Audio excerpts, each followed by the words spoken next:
You're tuned in to Oilers Nation every day with Tyler Yaremchuk, live every weekday on the Nation Network YouTube.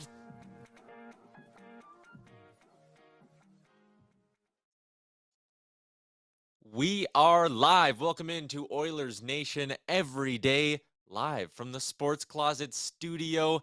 As always, we are ready for 30 minutes of straight Oilers talk, and it is going to be a busy show. We are just 7 days away from meaningful hockey. Only 2 more preseason games to grind through.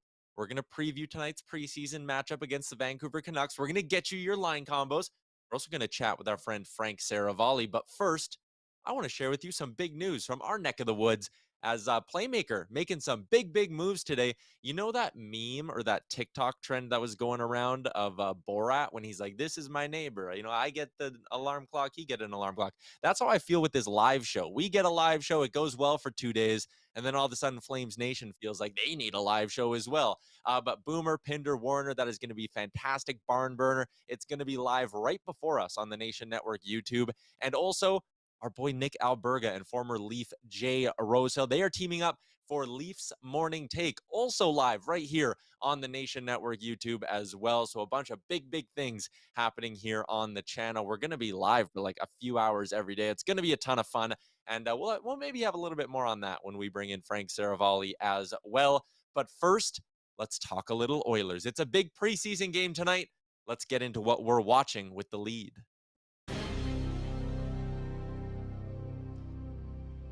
Oilers versus Canucks Part 2. The Oilers absolutely throttled Vancouver a couple nights ago at Rogers Place, and now they take things out to Abbotsford, British Columbia. And there's a bunch of things I'm going to be keeping an eye on tonight. First off, I want to hear what you're watching. Let me know in our YouTube chat. That's the one I got my eye on. If you want your take or your opinion heard, you need to drop it in the YouTube chat. But Oilers Canucks tonight, building off sort of what we talked about yesterday with our friend Tom Gazzola. Here are 3 things I'm keeping an eye on in tonight's matchup. First, Tony Brar has our lines, and this ties into sort of the first big thing I'm watching, and it's on that second line. Jesse Puljujarvi is in the lineup. He was not in the lineup in that last game, and we all remember Dylan Holloway scores a hat trick. We had to have this big conversation yesterday about what does that mean for the future of Jesse Puljujarvi. Well, this is Jesse's chance to go out there and show that, hey, I'm a top 6 winger. I can drive play. I can put up offense. And it's not going to be, as easy. The Canucks have a pretty good lineup going themselves. We'll get to that in just a minute here. But for Puljujarvi, even though he's not playing with a Draisaitl or a McDavid, he needs to show that he can find ways to contribute. And when there's, a little bit of pressure on him, he needs to show that he's capable of stepping up in the moment a little bit. And he needs to, just like Holloway, put himself in a great spot to have a top 6 position on this team for night 1, 7 days from now. Puljujarvi can do that same thing today if he has a big game. So the number one thing I'm watching tonight is Jesse Puljujarvi and how he responds and sort of goes back and forth with Dylan Holloway. The second one, though, Dylan Holloway looked great next to Leon Draisaitl and Zach Hyman. Now he's getting a chance to play next to Connor McDavid and Zach Hyman on the top line. I mean, can this guy, Tom Gazzola said yesterday, his spot on the team is not solidified yet. I mean, if he has a good game next to Connor McDavid, you got to think it's all but wrapped up that Dylan Holloway is going to be on the opening night roster, not just on the opening night roster, but playing in the top 6 when they open up their regular season against the Vancouver Canucks. Finally, the third thing I'm keeping an eye on here is that third pairing. It's Philip Broberg playing with Ryan Murray. Murray's going to be flipped over to his right side. And I actually think this is a neat little experiment, something that's not insignificant, because if Ryan Murray's going to make this team as the 7th defenseman, I think Jay Woodcroft needs to be able to trust him as a lefty or a righty on his offside. So that's certainly something I'm going to be keeping an eye on, is how Murray plays on the right side. And also Broberg. Like, Samorukov looked good in the last game. Niemelainen's had a great camp. Doesn't look like he's going to play tonight against Vancouver, unless maybe that Nurse and Cece duo gets wiped off. But with Broberg, he hasn't had the best camp. I don't think he's played so poor that he loses his job, but I'm definitely keeping an eye on how Broberg plays here tonight. Let's bring in our good friend Liam Horban now. And Liam, I'm intrigued to hear what you have to say. I'm keeping an eye on Puljujarvi, Holloway, and Broberg. I feel like I stole all the good answers from you, but what are you looking for tonight, man? Liam might not hear anything right now. So, all right, never mind, Liam.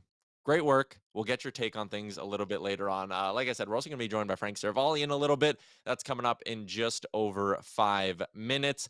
Heading over to the chat. I want to hear what you're all kind of taking a look at as the Oilers head out to Abbotsford to play the Vancouver Canucks. Ryan is in and says the battle between Puljujarvi and Holloway for that second line right wing spot come opening night. And I really do think that is the big one. Jilly said, I'm worried for JP and excited for Hollywood. What a predicament. And it's kind of fun. These preseason games can kind of drag on and not mean a whole heck of a lot. But when you have an interesting spot and an interesting race for a roster position like this, it's nice to have something to keep an eye on. Chris Faber is in. Hey, he's in the chat. He's live with Canucks Conversation coming up in a couple of hours right here on the Nation Network YouTube. Faber said Stuart Skinner was incredible in the Abbotsford Center last year, played 3 AHL games in 4 nights, and posted a shutout in one of them as well. So when we get to our betting preview later on as well, maybe that's something to keep an eye on. Does Stuart Skinner just love playing in Bakersfield? Liam, if we have you, give me a wave. You're back. Okay, what are you watching for tonight, Liam? I'm actually curious about that left wing spot. I know Devon Shaw right now is playing second line, but with Matthias Janmark and also James Hamlin in the lineup, like, is there a chance maybe those two guys rotate up there to see what they can do under Ryan Nugent-Hopkins on that second line? Like, it's an interesting little experiment. I feel like the lineup with those guys is pretty flexible, and I liked what you said about the Holloway thing with McDavid. I think that's a big night for him, and also Jesse Puljujarvi too. Like, people are saying in the chat, this feels like a night for those two to go almost one-on-one against each other to see who can make a claim for that top 6 spot. But we'll see how it all plays out, I suppose, against a much stronger Vancouver team than they faced the other night. Yeah, that is a great transition, Liam. You are a quality broadcaster for doing that. Can we get the Canucks lines up here for a second, and we'll take a look at what the Oilers are going up against? Because the other night, it was basically an AHL, ECHL kind of roster for the Vancouver Canucks. Tonight, it is definitely not that. The only regular I see missing from this is, well, the guys who are hurt. So Ilya Mikheyev and Brock Besser. Other than that, this looks like a legit Canucks forward group. Miller centering Pearson and Garland, Horvat with Joshua and Hoglander, Pettersson with Podkolzin and Kuzmenko. That's an intriguing trio. And Dickinson, Lazar on the fourth line. I've never even heard of their fourth line center tonight, so maybe that's an area the Oilers can expose. I don't know. The D pairings for the Canucks: Hughes with Shen, OEL with Poolman, Burrows with Myers are your 3 pairings. Demko and Martin in the nets. It'll be interesting to see if they split Demko and Martin or if one of them gets the full game. Skinner's getting the start for the Oilers. I saw someone in here was asking if he's getting the full one. Genesis asks if he's getting the full 60 minutes, and nothing confirmed on that yet. But I wouldn't be surprised at all if he does. I mean, they gave Jack Campbell a full 60 the other day. I think it's important to give Skinner at least one game where he gets the full 60 minutes and can get into full-on game shape as well. So it should be an all right night here of preseason hockey, about as exciting as preseason hockey can get. Holloway on the top line facing tougher competition. That's the big thing. How does Puljujarvi respond? The D pairings as well. Moving along, though. Frank Seravalli is going to join us in just a few minutes here. But before we get to Frank, Liam, I want to give our own bold predictions. Up at dailyfaceoff.com right now, Frank has 32 bold takes for the year. He's got kind of one for every team, more or less. He's got one on the Oilers and one about the Pacific Division I'm going to grill him on a little bit as well. But before we do that, Liam, I want to get your bold takes for the year. We'll give our Oilers ones, but I want some general NHL ones first. So what do you got? Okay, I feel like this first one, you asked me to go bold, so I decided to go probably too bold. I'm going to say 5 teams from the Pacific make the playoffs this year. Feels like a bold one, but you asked for it, so I'm giving it to you. Oh, I'm assuming you go like Edmonton, Calgary, LA, Vegas, Vancouver all make it? Yeah, I think Vegas would be the 5th team. I honestly think Anaheim is going to be a weird team to watch this year, where I know, but they just got those young guys who we really don't know how high they're going to jump this year. Made some good additions in Klingberg. Ryan Strom's a good player. Frank Rattano had a good season last year too. Yeah. We'll see how it kind of plays out, but they don't have a terrible roster, and I don't know. I got a feeling they could have a better year than expected. John Gibson bounce back would go a long ways there. Talked about that on my Oilers Nation Radio Anaheim Ducks preview as well. And then I'm assuming in the Central, then that means you'd have Dallas and Nashville both missing. Yeah, I just had the Yeah. three, Colorado, St. Louis, and Minnesota, making it again this year as the top three teams in the division. All right. Here's my bold one in terms of league-wide stuff. I'm going to say the Boston Bruins missed the playoffs. That Atlantic Division, we previewed it today on Daily Faceoff Live. It's a lot tighter than it was last year. There was 32 points separating fourth place and fifth place in that division. Florida will make it. Tampa will make it. Toronto will make it. But Boston, I just think they're in an interesting spot. The East is going to be so much tighter. Ottawa's better. Detroit's better. Buffalo is probably at least a few points better as well. I think Boston with their injuries, Marchand out for a little bit, McAvoy out for a little bit, Taylor Hall's not ready to start the season. There's a lot of pieces missing in that Bruins lineup. So, yeah, my bold take, Liam, what do you think? 1 to 10, how bold is that? Bruins miss. I'll give it a 7. Because I think even with the injuries, that plays into it, even if teams below them didn't get better. Like, those are big names. Those are key players that are not going to be in the lineup for Boston. And any team in the NHL would be affected by that. We're going to get to Frank in a minute, but quickly, Liam, give me an Oilers bold take. Okay, so I have 2, so these kind of play together. I'm going to say Evan Bouchard hits the 20-goal mark this season. And the Oilers are the highest scoring team in the NHL. I also had the Oilers as the highest scoring team in the NHL this year, and I didn't have Bouchard as a 20-goal guy, but I'm saying the Oilers are the highest scoring team, and they rack up an insane 8 20-goal scorers this season. I think a couple of the guys who did it last year are maybe a little bit lesser, but last year they had McDavid, Draisaitl, Kane, Hyman, Yamamoto. I think a full 82 games of Nuge with that power play bump could get them there. Yes, a Puljujarvi. And then I have one of Holloway or McLeod also getting there. It's bold. It'd be a lot of goals, but I think this Oilers team is capable of scoring more than any other team in the NHL. Quickly heading to the chat, we got one bold take that I do like from our friend Greg Genesis. He says Bouchard is finishing top 5 in D scoring. He probably needs a lot of power play time to get that done, but that's a spicy one. Shout out to Genesis, who's been here every single show, 3 for 3. All right. Let's continue the bold take conversation here and get to our new weekly segment every Wednesday. Frank Seravalli joins us. Let's get to that.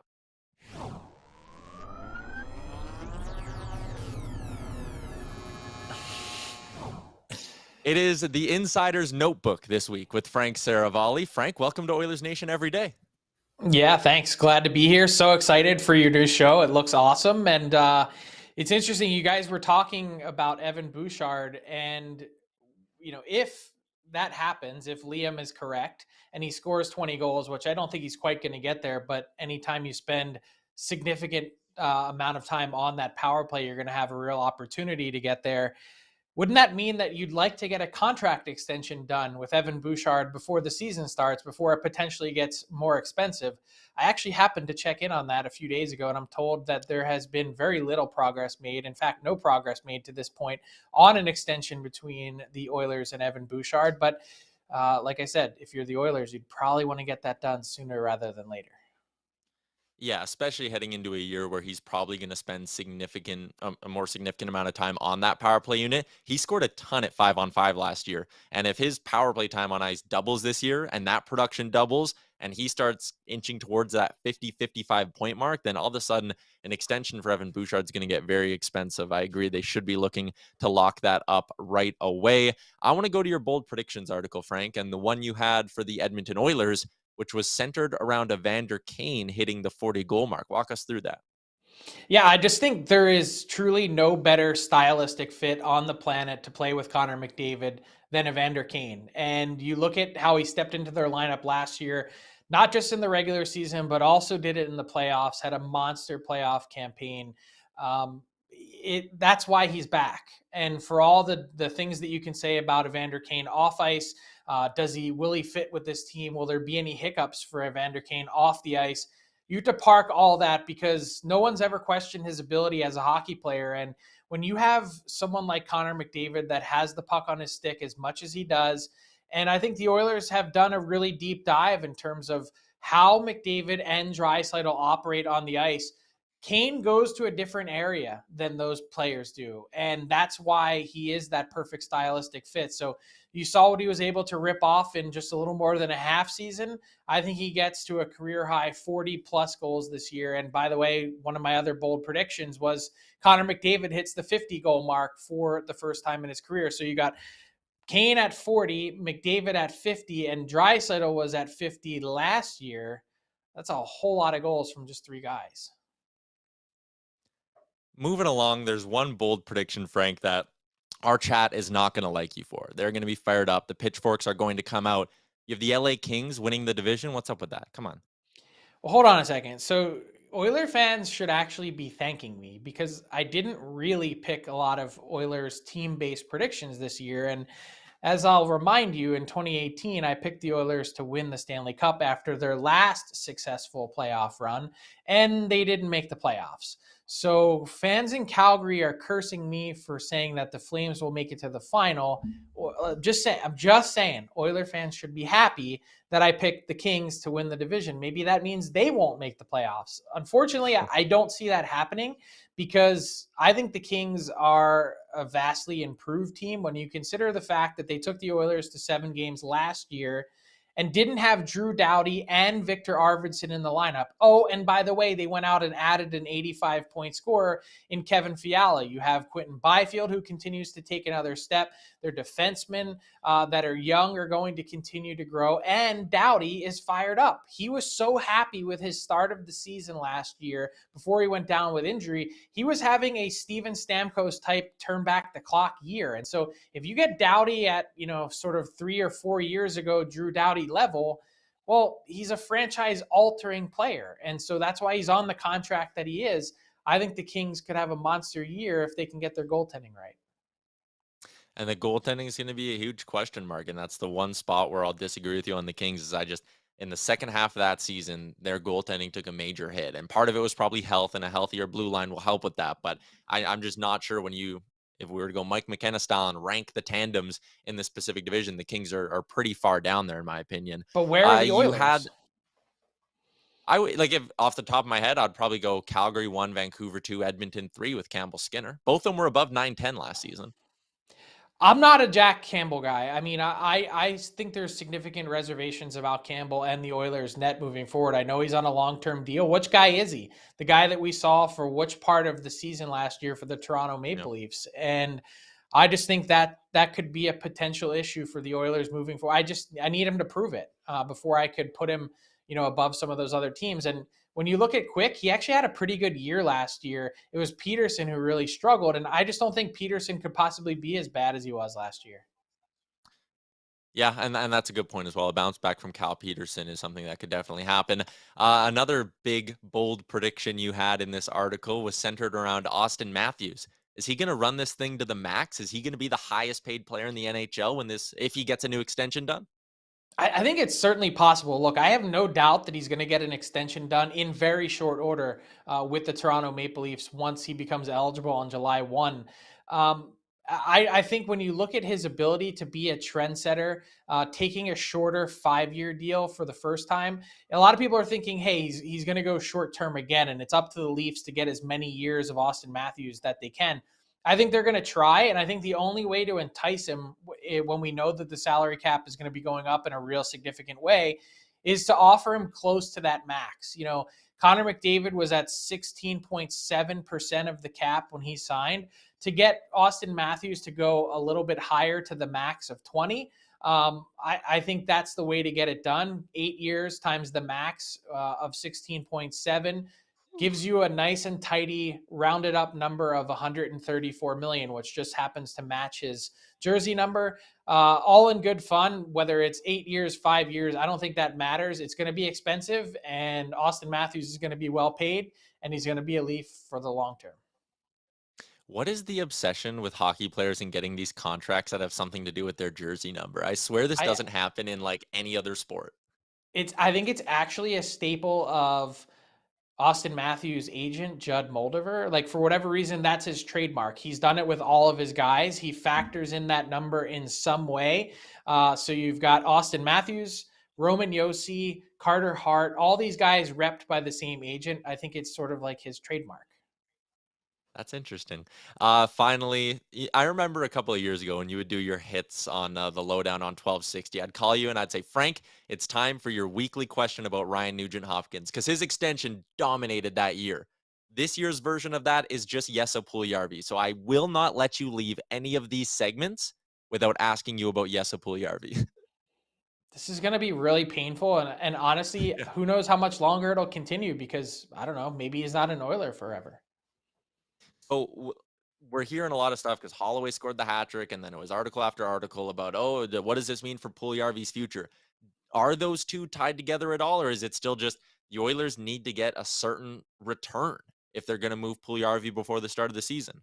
Well, there's no doubt they've tried, and I think the only way they're tied together is there's only so many spots to go around. And if you look at Holloway and you want to put him in a top 6 spot, well, then you're looking at something on the second line to do so, because you don't want to disturb that third line and sort of how well it's played to this point. And you also want them to become sort of your identity line. So if it's not on the second or third line, well, then Jesse Puljujärvi finds himself on the fourth line. And can Jesse Puljujärvi make something happen on the fourth line? Is he suited to play on the fourth line? I would argue, perhaps I'd rather see him there than Holloway, who has so much to prove and so much talent and skill. So I think that's a better fit for Holloway, is to get him up on the second line, playing in your top 6.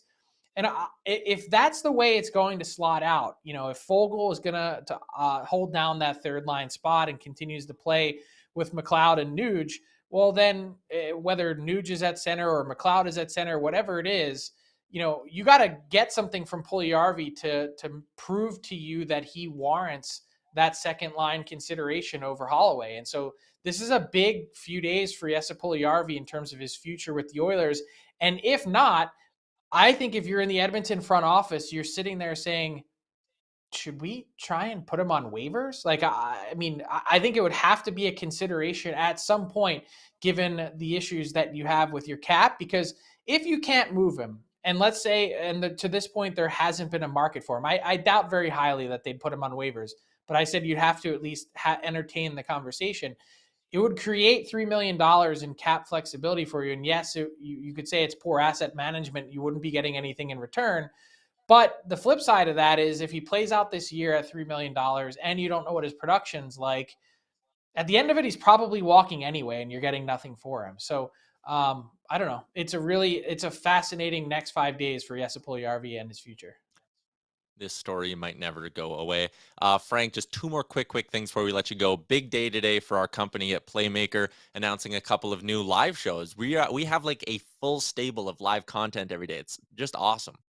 This is all part of the plan for total hockey world domination. Like, that's what we're trying to do, is create a YouTube channel, the Nation Network and Daily Faceoff, to cover you basically from coast to coast, from morning until night, all the hockey talk that you could imagine. So the best part is we've announced these new shows in Toronto with the Leafs Morning Take, and of course Barn Burner in Calgary with Boomer and Pinder.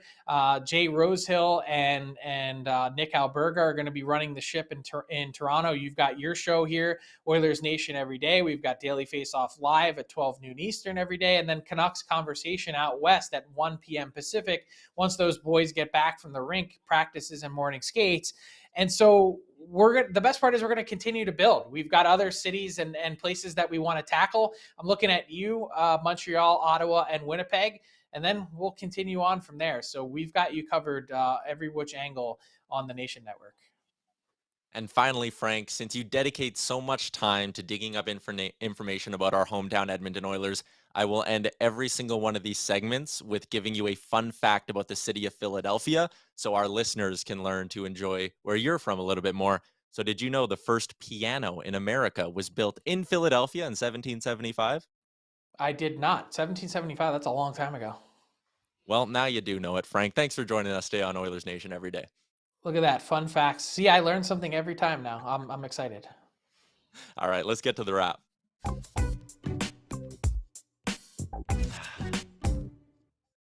A big thank you to Mr. Frank Seravalli for joining us. His Kings prediction, whew, that is a spicy one. John in the YouTube chat says the Kings are sneaky. Yeah, they are. He also pointed out that some projections have the Bruins winning the division, to which I promptly responded, if the Bruins win the division, I'll eat cat food live on the stream. And I think I already regret sending that message.